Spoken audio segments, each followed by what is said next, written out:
नमस्कार दोस्तों, एक बार फिर से आप सबका बहुत बहुत स्वागत है हमारे YouTube channel easy math bye जीवन शर्मा में। दोस्तों आज का अपना जो चैप्टर है वो कक्षा 10वीं के लिए बहुत ही ज़्यादा इंपॉर्टेंट है और आज हम दोस्तों आपके लिए अध्याय 13वां जो वृत्त और वृत्त की स्पर्श रेखाएं अध्याय है उसमें हम प्रश्नमाला 13.1 आज शुरू करेंगे और उसके प्रथम महत्वपूर्ण 4 प्रश्न करेंगे दोस्तों। पहला, दूसरा, तीसरा और चौथा प्रश्न। दोस्तों इससे पहले हम इसी अध्याय से संबंधित 2 मुख्य वीडियो ला चुके हैं जिसमें हमने स्पर्श रेखाओं और छेदन रेखाओं के बारे में और फिर हमने 3 महत्वपूर्ण प्रमेय पढ़े थे, प्रमेय 13.1, 13.2 और 13.3। लेकिन अभी तक अगर आपने वो वीडियोस नहीं देखे तो उन सभी के लिंक हम नीचे डिस्क्रिप्शन में दे रहे हैं, उन वीडियोस को जरूर देखिएगा दोस्तों। तो चलिए आपका समय नष्ट नहीं करते हुए बढ़ते हैं आज इस महत्वपूर्ण चैप्टर की तरफ और मिलते हैं वीडियो के अंत में।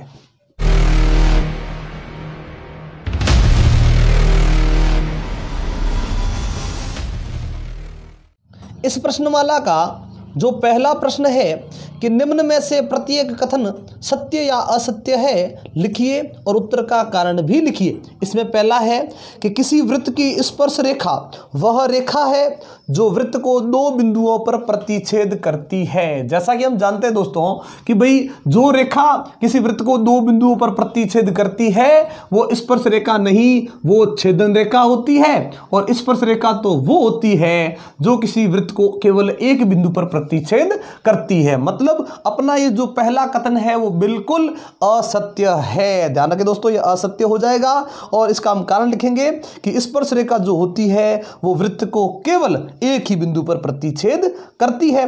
अब देखिए दूसरा, एक स्पर्श रेखा XY O केंद्र वाले वृत्त को P पर स्पर्श करती है और Q स्पर्श रेखा पर ही स्थित एक अन्य बिंदु है तो OP बराबर OQ होता है। देखिए यहाँ पे हम देखते हैं कि भाई स्पर्श रेखा जो XY है उस पर स्पर्श बिंदु तो P है और एक अन्य बिंदु है Q और यहाँ पे केंद्र से एक है OP और एक है OQ। प्रश्न में लिखा है कि OP बराबर OQ, लेकिन हम यहाँ देख सकते हैं कि भाई ये जो OP दूरी है वो क्या है, वृत्त की त्रिज्याई तो है, केंद्र से वृत्त की परिधि तक की दूरी है। OQ इस केंद्र से उस बिंदु की दूरी है जो वृत्त के बहिर्भाग में स्थित है, जो कभी बराबर नहीं होती और वो दूरी हमेशा बड़ी होती है। लेकिन प्रश्न में बराबर लिखा है, मतलब ये दूसरा जो कथन है वो बिल्कुल असत्य हो जाएगा। सत्य करने के लिए इसका हम कारण ये बताएंगे कि आखिर ये असत्य क्यों है। तो हमें यहाँ पे ये लिखना है दोस्तों कि भाई केंद्र से स्पर्श बिंदु की दूरी और केंद्र से उस स्पर्श रेखा के अन्य बिंदुओं की जो दूरियां हैं वो इस दूरी के मुकाबले हमेशा अधिक ही होती है, क्योंकि स्पर्श रेखा का केवल ये एक बिंदु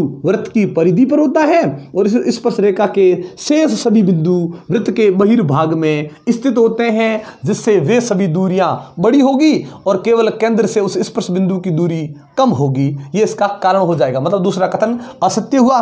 तीसरा जो कथन है, तीसरा यह है कि भाई वृत्त पर स्थित बिंदु P और Q 2 स्पर्श रेखाएं, यानी जो P और Q जो 2 बिंदु है उन्हीं बिंदुओं पर 2 स्पर्श रेखाएं LM और XY खींची गई है। यदि PQ व्यास है, मतलब यहाँ पे जो P और Q शुरुआत में जो बिंदु दिए गए थे वो व्यास है, तो LM समांतर XY है। यह होता है कि नहीं होता है, अगर हुआ तो सत्य, नहीं हुआ तो असत्य। तो यहाँ देखिए कि भाई P से एक स्पर्श रेखा LM गुजर रही है और Q से XY गुजर रही है और ये PQ जो है वो वृत्त का क्या है, व्यास। ध्यान रखें दोस्तों, वृत्त के व्यास के जो दोनों सिरे होते हैं वो ठीक एक दूसरे के विपरीत और स्थित होते हैं और वहां से जो स्पर्श रेखाएं खींची जाती है वो परस्पर समांतर होती है। यानी ये बिल्कुल सत्य है और इसका कारण रहेगा कि व्यास के सिरे से, यानी व्यास के दोनों सिरों से खींची गई स्पर्श रेखाएं हमेशा समांतर होती है। ये कथन सत्य हो जाएगा। 4 नंबर जो कथन है उस कथन में यह है दोस्तों कि एक वृत्त का केंद्र O दूसरे वृत्त पर स्थित है जिसका केंद्र A है। यदि O केंद्र वाला वृत्त बिंदु A और B से इस प्रकार गुजरता है कि AOB एक ही रेखा पर हो तो B से खींची गई स्पर्श रेखाएं दोनों वृत्तों के प्रतिच्छेदी बिंदुओं से गुजरती है। यह कथन भी बिल्कुल सत्य होगा दोस्तों। सत्य होने का कारण यह है कि इस प्रकार की हम रचना करेंगे अध्याय 14 में। अध्याय 14 जो रचनाएं हैं वृत्तों से संबंधित, उस रचनाओं वाले अध्याय में हम ये करेंगे कि बाह्य बिंदु से स्पर्श रेखा की रचना कैसे की जाती है। ये ध्यान रखें, जब भी इनसे जो स्पर्श रेखाएं जाएगी। हाँ, ये बिल्कुल सत्य है इसमें कि भाई इसमें जहां पे ये दोनों वृत्त प्रतिच्छेद कर रहे हैं वहीं से इसकी स्पर्श रेखाएं गुजरेगी। उसका जो मुख्य कारण ये रहेगा दोस्तों कि भाई बाह्य बिंदु से खींची गई ये जो स्पर्श रेखाएं हैं वो उन दोनों वृत्तों के प्रतिच्छेद बिंदुओं से कब गुजरती है, जब उस बाह्य बिंदु को केंद्र से मिलाने पर, ध्यान से सुनिएगा दोस्तों, बाह्य बिंदु को उस वृत्त के केंद्र से मिलाने पर जो मिलाने वाला रेखाखंड बनता है और उसके मध्य बिंदु से, और ये मध्य बिंदु तो है क्योंकि यहां पे लिखा है कि भाई ओ केंद्र वाला एक नया वृत्त बनाया और वो ए और बी से गुजरता है, मतलब ओ से ए की दूरी, ओ से बी की दूरी क्या है, समान। तो ये ओ क्या हो गया, इस ए बी रेखाखंड का मध्य बिंदु, और मध्य बिंदु से यदि कोई वृत्त खींचा जाता है जिसकी त्रिज्या वापस उसके केंद्र तक चली जाए या फिर बाहर उस बाह्य बिंदु तक चली जाए और इस प्रकार से वृत्त खींचा जाता है, तो उस वृत्त द्वारा पहले वृत्त को जिस बिंदु पर प्रतिच्छेद करता है वहीं से उस बाह्य बिंदु से उस स्पर्श रेखाएं गुजरती है। तो वो बिल्कुल सत्य है कथन 4। अब देखिए इस प्रकार से करते हैं अगला यानी दूसरा प्रश्न। दूसरे प्रश्न में यह रिक्त स्थानों की पूर्ति कीजिए। रिक्त स्थानों की पूर्ति में दोस्तों यह है कि भाई पहला प्रश्न है कि एक वृत्त पर स्थित, एक वृत्त है उसी पर स्थित बिंदु है तो वहां से इस स्पर्श रेखाएं खींची जा सकती है। तो हम जानते हैं कि ऐसी कंडीशन में केवल और केवल एक ही स्पर्श रेखा खींची जा सकती है, एक से ज्यादा स्पर्श रेखा नहीं हो सकती। और नंबर 2 में देखिए वृत्त को 2 बिंदुओं पर प्रतिच्छेद करने वाली रेखा, तो हमें पता है कि 2 बिंदुओं से यदि कोई प्रतिच्छेद करती है वृत्त को 2 बिंदुओं पर तो वो रेखा छेदन रेखा कहलाती है, उसे छेदक रेखा भी कह सकते हैं दोस्तों, लेकिन यहां पे हमें छेदन रेखा लिखना है। नंबर 3 में देखिए एक वृत्त की समांतर स्पर्श रेखाएं हो सकती है। अभी दोस्तों हमने सत्य असत्य कथन में पढ़ा था कि व्यास के दोनों सिरों से गुजरने वाली स्पर्श रेखाएं समांतर होती है, लेकिन यहां पे देखिए एक वृत्त की समांतर स्पर्श रेखाएं हो सकती है। तो कितनी हो सकती है, तो यहां पे हमें लिखना है 2। और ध्यान रखें किसी भी वृत्त के अंदर हम ज्यादा से ज्यादा यदि समांतर स्पर्श रेखाएं खींचने की कोशिश करेंगे तो केवल और केवल 2 समांतर स्पर्श रेखाएं ही खींच सकते हैं। अगर एक बार आपने 2 समांतर स्पर्श रेखाएं खींच ली उसके अलावा उन स्पर्श रेखाओं के समांतर और नहीं हो सकती। हम ये नहीं कह सकते कि समांतर स्पर्श रेखाओं के युग्म नहीं खींच सकते, युग्म हम बहुत सारे बना सकते हैं, लेकिन 2 स्पर्श रेखाएं समांतर है उन्हीं के समांतर और स्पर्श रेखाएं खींचना संभव नहीं है। मतलब ज्यादा से ज्यादा 2 स्पर्श रेखाएं ही खींच सकते हैं जो परस्पर समांतर हो। तो अगला है कि भाई नंबर 4 कि वृत्त तथा स्पर्श रेखा के उभयनिष्ठ बिंदु को कहते हैं। तो हमें पता है कि वृत्त और स्पर्श रेखा का केवल और केवल एक ही बिंदु उभयनिष्ठ होता है और उस बिंदु को, उभयनिष्ठ बिंदु को हम स्पर्श बिंदु कहते हैं। तो ध्यान रखें दोस्तों, इस प्रकार से अपना पहला और दूसरा प्रश्न कंप्लीट हो गया। बढ़ते हैं अगले प्रश्नों की तरफ। तो इस प्रश्नमाला के तीसरे प्रश्न में देखिए कि 2 सकेंद्रीय वृत्त, दोस्तों यानी संकेंद्रीय वृत्त जो होते हैं ऐसे वृत्त जिनका केंद्र एक ही होता है लेकिन त्रिज्याएं अलग अलग होती है, उन वृत्तों को संकेंद्रीय वृत्त कहा जाता है। तो चलिए इन सकेंद्रीय वृत्तों की जो त्रिज्याएं हैं वो क्रमशः 5 सेंटीमीटर और 3 सेंटीमीटर ये प्रश्न में दी गई है। जो ये छोटा वृत्त है उसकी त्रिज्या 3 सेंटीमीटर और जो बड़ा वृत्त है उसकी त्रिज्या 5 सेंटीमीटर हमें दी गई है। बड़े वृत्त की उस जीवा की लंबाई ज्ञात कीजिए जो छोटे वृत्त को स्पर्श करती हो। हमें क्या करना है, इस जो हमें बड़ा वृत्त नजर आ रहा है उसकी ऐसी कोई जीवा खींचनी है, और जीवा हमें पता है जीवा वो रेखाखंड होता है जिसके दोनों बिंदु वृत्त की परिधि पर स्थित होते हैं। तो ये स्पर्श रेखा नहीं है इस बड़े वृत्त के लिए, बड़े वृत्त के लिए तो क्या है ये जीवा, लेकिन छोटे वृत्त को स्पर्श करती हो। ये जो छोटा वाला जो वृत्त है उसे एक बिंदु पर ये स्पर्श करनी चाहिए, उस जीवा की हमें क्या ज्ञात करनी है, लंबाई। तो दोस्तों ये जीवा जो है वो बड़े वृत्त के लिए है लेकिन छोटे वृत्त के लिए वो स्पर्श रेखा है और यही लंबाई हमें ज्ञात करनी है। तो यहां पे ध्यान रखने योग्य बात ये होगी कि भाई ये दोनों सकेंद्रीय वृत्त है, इसका मतलब ये हुआ कि ये जो छोटा वृत्त है जो हमें दिया गया है उस छोटे वृत्त पर ये जहां पे स्पर्श कर रही है ना वहां से ये रेखाखंड इस तरफ और वापस ये जीवा का जो भाग है वो इस तरफ है, वो दोनों क्या होंगे, बराबर होंगे। सकेंद्रीय वृत्त दिया गया है, अंदर ये छोटा वृत्त है, उसकी स्पर्श रेखा ऐसी जो इस बड़े वृत्त के लिए जीवा का काम कर रही है ना, उसे ये स्पर्श बिंदु दो बराबर भागों में बांट रहा है, ये जरूर ध्यान रखें। चलिए, ये दो त्रिज्या दी गई है ना, छोटे वृत्त और बड़े वृत्त की, तो हमें पता है कि एक वृत्त के अंदर हम अनेक त्रिज्याएं खींच सकते हैं, लेकिन यहां पे हमें वो त्रिज्याएं खींचनी है ताकि हम कुछ न कुछ इसमें ज्ञात कर सकें और वो हमारे लिए यहाँ पे उपयोगी साबित हो सके। तो करते हैं, छोटे वृत्त के अंदर हम त्रिज्या खींचते हैं ये OC, और ये हमें दी गई है 3 सेंटीमीटर। ध्यान रखें दोस्तों, यहाँ OC क्यों खींची हमने, क्योंकि ये C क्या है, हमने क्या माना यहाँ पे, इस छोटे वृत्त के लिए ये एक स्पर्श बिंदु का काम कर रहा है, तो हमने त्रिज्या भी वही खींची जो इस स्पर्श बिंदु तक जाती हो। क्योंकि इसके अलावा अगर मैं कहीं भी स्पर्श रेखा अगर त्रिज्या बढ़ाऊं छोटे वृत्त की, ठीक है, त्रिज्या खींच लूंगा, उसका यहां उपयोग कुछ नहीं होगा, इसलिए हमने उपयोग करने के लिए काम कर दिया। वापस केंद्र से बड़े वृत्त की भी त्रिज्या खींच सकते हैं, तो हमने यहां पे क्या देखा कि भाई बड़े वृत्त के अंदर भी अनेक त्रिज्याएं हो सकती है, लेकिन केंद्र से ऐसी त्रिज्या जो हमारे लिए इसमें काम आ सके, हमें ज्ञात करने के लिए, जो हमें ज्ञात कर रहे हैं ना उसमें काम आ सके, तो हम क्या कर रहे हैं, केंद्र से जहां ये जीवा का अंतिम बिंदु है वहां पे इसे क्या कर देते हैं दोस्तों, मिला देते हैं।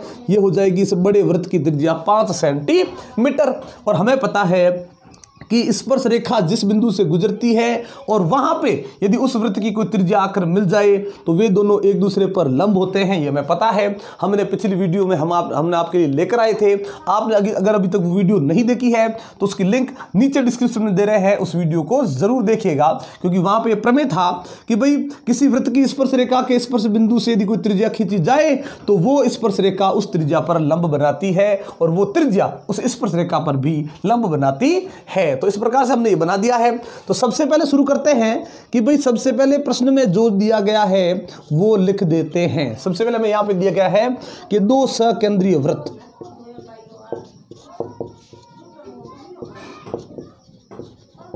और उन सकेंद्रीय वृत्तों की क्या दी गई है, त्रिज्याएं 5 सेंटीमीटर व 3 सेंटीमीटर है। हमें यहां पे दिया गया है दो वृत्तों की त्रिज्याएं, उसके अलावा और कुछ तो दिया हुआ नहीं है, लेकिन यहां पे जो ज्ञात करना है वो क्या हमें ज्ञात करना है, देखिए ज्ञात करना है बड़े वृत्त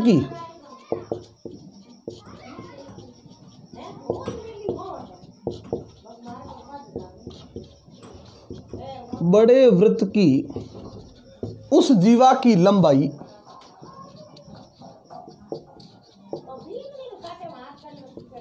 जो छोटे वृत्त को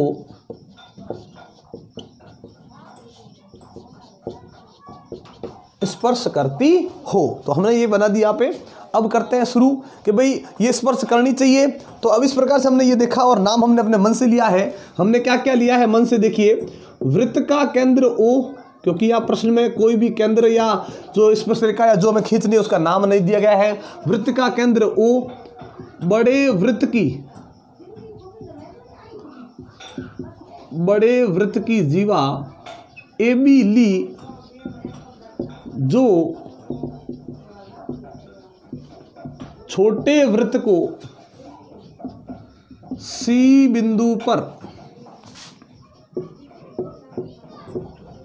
स्पर्श करती है। ठीक है दोस्तों, तो यहां ये बढ़ा दी और यहां ये जरूर ध्यान रखिएगा कि जिस बिंदु पर स्पर्श कर रही है, ठीक है, वो बिंदु उस जीवा को दो बराबर भागों में बांट लेगा। क्यों? ये सकेंद्रीय वृत्त है, क्योंकि सकेंद्रीय वृत्त हमें पता है चारों तरफ से ये बराबर दूरी पर ही स्थित रहेगा। तो ये जिस बिंदु पर प्रति स्पर्श करेगा ना, उसके बाद ये दोनों टुकड़े क्या हो जाएंगे, बराबर हो जाएंगे, कोई दिक्कत नहीं। फिर हमने क्या किया, हमने खींची OC। ध्यान रखें दोस्तों, OC खींच दी। OC क्या है, छोटे वृत्त की त्रिज्या है जो इस स्पर्श रेखा के स्पर्श बिंदु पर जाकर मिल रही है, और वो वृत्त की क्या है, त्रिज्या। और ये त्रिज्या क्या कर देगी, लंब बना देगी, और ये लंब बनाएगी किस पर, स्पर्श रेखा AB पर, क्योंकि छोटे वृत्त के लिए क्या है, स्पर्श रेखा। और हम जानते हैं, यानी ये जो बात हम लिख रहे हैं वो लिख रहे हैं प्रमेय के अनुसार, क्योंकि ये प्रमेय था कि भाई किसी वृत्त की स्पर्श रेखा के स्पर्श बिंदु से यदि त्रिज्या खींच ली जाए तो वो त्रिज्या और स्पर्श रेखा परस्पर लंब बनाते हैं। ये प्रमेय के अनुसार बात थी, ये हमने लंब बना दिया इस प्रकार से। ये जो OA खींची हमने, O से A तक ये मिलाया, वो क्या है, ये हो जाएगी OA 5 सेंटीमीटर और ये क्या हो जाएगी, बड़े वृत्त की त्रिज्या। अब हमने यहाँ पे क्या देखा कि भाई इस प्रकार से हमने ये देखा कि ये एक छोटा सा वृत्त बन गया है और ये वृत्त भी कैसा विशेष वृत्त है, समकोण की वजह से ये बन गया समकोण त्रिभुज। और समकोण त्रिभुज के अंदर इस भुजा का मान हमें पता है 3 सेंटीमीटर, ये इस भुजा का भी मान हमें पता है 5 सेंटीमीटर। अगर इससे हम इस भुजा को यदि ज्ञात कर लें और फिर उतनी ही ये भुजा वापस आएगी, ये टुकड़ा भी उतना ही होगा, फिर इन दोनों को जोड़ेंगे, उस जीवा की लंबाई हमें ज्ञात हो जाएगी। मतलब अब हमें क्या करना पड़ेगा, समकोण त्रिभुज लेना पड़ेगा OAC, और समकोण त्रिभुज OAC में जरूर ध्यान रखें दोस्तों। और फिर दूसरे कोई भी ऐसे त्रिभुज में ध्यान रखें कि जब भी इस प्रकार से कोई समकोण त्रिभुज आ जाता है और उसकी यदि 2 भुजाओं के मान हमें दिए गए हैं और एक भुजा का मान यदि पूछा जाए तो ऐसी कंडीशन में हमें प्रयोग करना है बोधायन प्रमेय का। ध्यान रखें दोस्तों, बोधायन प्रमेय, बोधायन प्रमेय मतलब पाइथागोरस प्रमेय। और पाइथागोरस प्रमेय यह था कि किसी भी समकोण त्रिभुज की सबसे बड़ी भुजा का जो वर्ग होता है वो शेष 2 भुजाओं के वर्ग करके जोड़ने पर जो मान आएगा उसके ये वर्ग बराबर होता है। ये बोधायन प्रमेय है या पाइथागोरस प्रमेय है, यानी कर्ण का वर्ग शेष 2 जो लंब और आधार है उनके वर्ग करके जोड़ने पर जो मान आएगा उसके बराबर होता है। लेकिन यहां पे कर्ण का मान दिया गया है, समकोण के सामने कर्ण होता है और कर्ण का मान यहां दिया हुआ है, लंब का मान भी दिया हुआ है, बच गया कौन, आधार। तो आधार वाला सूत्र लगाएंगे, यहां आधार का काम कौन कर रहा है, AC। तो ध्यान रखें जब भी आपको कर्ण का मान पूछा जाए तो इन दोनों भुजाओं के वर्ग करके जोड़ लें, और यदि इन दोनों में से किसी का मान पूछा जाए तो ऐसी कंडीशन में आपको जोड़ना नहीं है, घटाना है, और वो भी बड़ी भुजा में से छोटी भुजा का वर्ग। तो बड़ी भुजा यहां पे कौन हो गई, बड़ी हो गई OA। चलिए ये OA कर दिया, उसका वर्ग माइनस कर देंगे OC का वर्ग। या ध्यान रखें ये समकोण त्रिभुज था और ये हमने लगाया बोधायन प्रमेय या पाइथागोरस प्रमेय। AC का मान प्रश्न में दिया हुआ नहीं है, OA का मान प्रश्न में 5 सेंटीमीटर, तो 5 ये स्क्वायर, ये 3 ये स्क्वायर, AC के ऊपर स्क्वायर तो है ही, 5 का स्क्वायर 25 माइनस 9, वापिस देखिए 25 में से 9 गए, पीछे बच गए 16, यहां से हटा दिया स्क्वायर, स्क्वायर हटा दिया, यहां क्या लग जाएगा दोस्तों, रूट। ये पूरा सरल करने के बाद यहां से स्क्वायर हटाएं, रूट लग गया। AC का मान कितना आ गया, 4 सेंटीमीटर। ये AC का मान हमें मिल गया 4 सेंटीमीटर। और पहले ही हमने बोला कि AC और BC इस सकेंद्रीय वृत्त होने के कारण कैसे हैं, दोनों बराबर। अगर ये दोनों बराबर है, चलिए मान कर दिया, तो AC अगर 4 तो BC भी कितना आएगा, इसी प्रकार से 4 सेंटीमीटर ही आएगा। अब हमें ज्ञात क्या करना है, AB हमें निकालना है, AB का मान। AB का मान निकालने के लिए AC और BC दोनों को जोड़ लो, जोड़ा दोनों को, 4 + 4, तो AB का मान कितना आया, 8 सेंटीमीटर। ये AB कौन है, ये AB बड़े वृत्त की वो जीवा है जो छोटे वृत्त को स्पर्श करती है और उसकी लंबाई 8 सेंटीमीटर हो गई। तो हम लिखेंगे अंत में कि अतः बड़े वृत्त की उस जीवा की लंबाई, बड़े वृत्त की उस जीवा की लंबाई 8 सेंटीमीटर है जो छोटे वृत्त को स्पर्श करती है, जो छोटे वृत्त को स्पर्श करती है। ये जो ज्ञात करना था हमने ज्ञात कर लिया।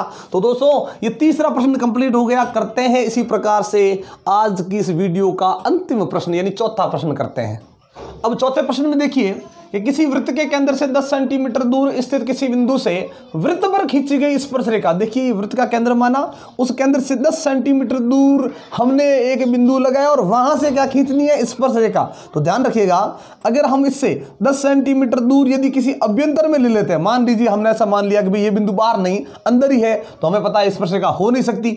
अगर वो वृत्त की परिधि पर चला गया और उससे कोई स्पर्श रेखा खींचेंगे, उसकी लंबाई ज्ञात करना संभव नहीं है क्योंकि उसी बिंदु से स्पर्श रेखा खींचेंगे तो इस तरफ भी बढ़ती जाएगी और इस तरफ भी बढ़ती जाएगी। तो इसमें हमें क्या करना है, वृत्त के केंद्र से 10 सेंटीमीटर दूर जो बिंदु लगाना है वो वृत्त के बहिर्भाग में स्थित करना है और फिर उस बिंदु से क्या खींचनी है, स्पर्श रेखा। इधर भी खींच सकते हैं, अगर हम चाहें तो इधर भी खींच सकते हैं, क्योंकि हमें पता है कि बाहर स्थित बिंदु से 2 स्पर्श रेखाएं खींच सकते हैं। लेकिन हमें क्या दिया गया है कि वहां से खींची गई स्पर्श रेखा की लंबाई 4 सेंटीमीटर है, मतलब केवल एक स्पर्श रेखा की ही बात करनी है। तो ये यहां से शुरू हुआ, वापस स्पर्श रेखा जहां स्पर्श बिंदु है वहां तक खत्म कर देंगे और ये हो गई कितनी, 4 सेंटीमीटर। और वृत्त के केंद्र से ये जो दूरी है वो प्रश्न में कितनी दी गई है, 10 सेंटीमीटर। तो शुरू करते हैं। प्रश्न में दिया गया है कि वृत्त के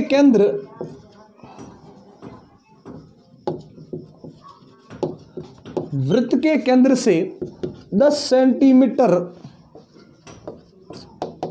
दूर स्थित बिंदु से एक स्पर्श रेखा खींची गई है।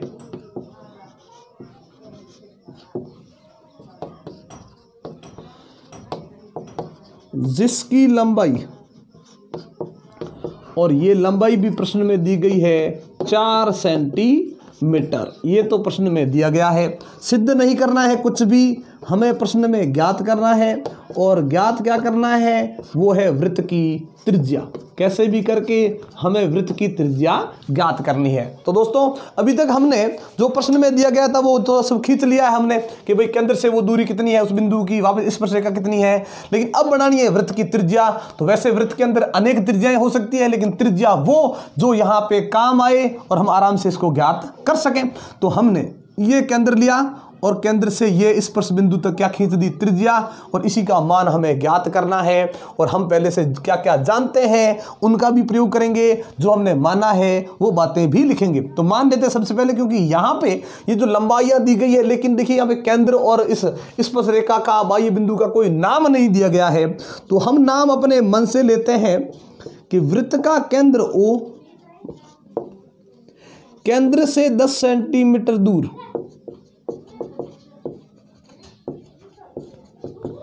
स्थित बिंदु, और वो बिंदु हमने लिया है क्या, स्थित बिंदु क्या है P, और P से खींची गई स्पर्श रेखा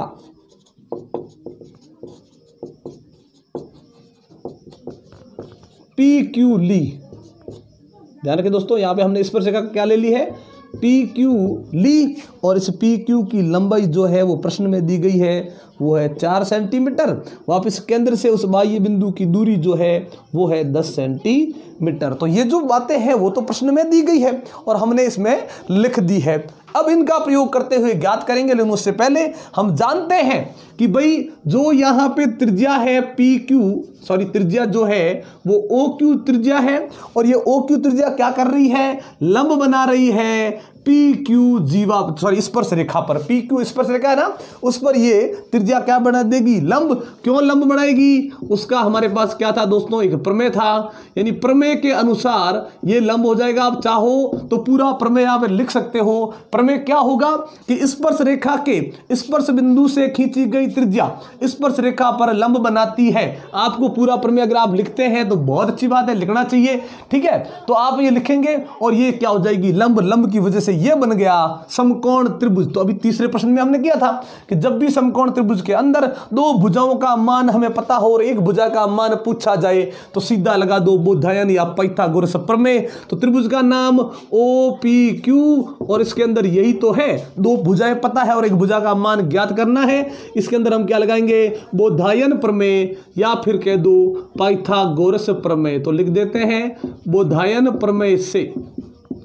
बोधायन प्रमेय क्या था कि भाई इसमें जिस भुजा का मान ज्ञात करना है, समकोण के ठीक सामने वाली भुजा का मान ज्ञात करना हो तो इसका वर्ग इन दोनों वर्गों के योग के बराबर हो जाएगा। लेकिन इनमें से अगर 2 भुजाएं ये है और इनको यदि पूछा जाता है तो जोड़ नहीं, सामने घटाव करें, यानी बाकी करनी है हमें। तो क्या करेंगे कि इसमें हमें मान ज्ञात किसका करना है, OQ का, और ये सबसे बड़ी भुजा नहीं है तो सामने क्या करेंगे, बड़ी भुजा के वर्ग में से छोटी भुजा के वर्ग को घटा लेंगे, यानी पी का स्क्वायर और माइनस कर देंगे पी क्यू का स्क्वायर। यही तो बोधायन प्रमेय है। ओ पी का मान 10, 10 का वर्ग माइनस पी क्यू का मान 4 और 4 का स्क्वायर, 10 का वर्ग 100 है और 4 का वर्ग है 16। यहाँ देखिए ओ क्यू का स्क्वायर वैसे का वैसा ही है। इसे पूरा सरल करने के बाद अगर आपको लगता है कि अब हमने ये सरल कर दिया है और सरल नहीं कर सकते, उसके बाद हमें ये स्क्वायर हटाना है, तो जैसे ही माइनस किया ये हो गया 84, यहां रह गया ओ क्यू स्क्वायर, यहां से हटेगा, यहां लग जाएगा रूट। दोस्तों तो इस प्रकार से रूट लगा दिया। अब देखिए ये रूट यदि सरल होता है तो सरल करना है, लेकिन हम देख सकते हैं कि भाई 84 ये जो है वो किसी का वर्ग नहीं है। अब की बार नहीं, इस तीसरे प्रश्न में हमने क्या किया था कि यहां रूट के अंदर जो संख्या आई थी उसका एक वर्गमूल था और हमने वहां पे वर्गमूल निकाल लिया था। या इसके अंदर 16 था, 16 का वर्गमूल निकाला था, वो कितना आ गया था 4। लेकिन यहां पे हम देख सकते हैं कि ये 84 है और 84 जो है वो वर्ग संख्या नहीं है। और अगर ये वर्ग संख्या नहीं है तो इसका हम वर्गमूल कर नहीं सकते, तो नहीं कर सकते तो फिर अब करें क्या। अब ध्यान से समझिएगा दोस्तों, इसमें हमें क्या करना है। ऐसी कंडीशन में जब कोई रूट के अंदर पूर्ण वर्ग संख्या न आए तो ऐसी कंडीशन में क्या करना है कि इसके ऐसे 2 टुकड़े करो, अगर संभव है तो ऐसे 2 टुकड़े करो, वो भी गुणा में, मतलब गुणनखंड करो कि उसमें से एक का वर्गमूल निकलना चाहिए, यानी एक वर्ग संख्या होनी चाहिए। तो हमने किया 21 × 4, क्योंकि 21 के अंदर कोई भी वर्ग संख्या नहीं है, लेकिन 4 क्या है, एक पूर्ण वर्ग संख्या है। और जैसे ही हमने इसका वर्गमूल किया 4 का वर्गमूल 2 निकल जाएगा, लेकिन 21 का नहीं, तो 21 रूट के अंदर वैसे का वैसा ही रहेगा। 2 रूट 21 और ये हो जाएगा दोस्तों सेंटीमीटर। ओ क्यू का मान ये दोस्तों हमें यहाँ पे जो रूट 21 है इसका रूट निकालने की कोई जरूरत नहीं है। कक्षा 10वीं में यहाँ रूट के अंदर यदि कोई नंबर आता है जिसका रूट यदि नहीं निकलता है तो इसका आपको पूरा मान निकालने की जरूरत नहीं है, इसे आप वैसे का वैसा रूट में ही लिख सकते हो। लेकिन कुछ ऐसी रूट संख्याएं हैं जिन्हें हमें वहां पे रूट नहीं निकल, जैसे रूट 2 है, रूट 3 है, तो उसके यदि मान संभव है तो वो याद कर लीजिए रूट 2, रूट 3, जिनका यदि कभी आ जाता है जैसे त्रिकोणमिति में उसका प्रयोग होगा वहां हम उसका मान लिख सकते हैं। लेकिन यहां रूट का 21 आया, आपको और आगे ज्ञात करने की जरूरत नहीं है और यही इस वृत्त की त्रिज्या हो जाएगी। अतः वृत्त की त्रिज्या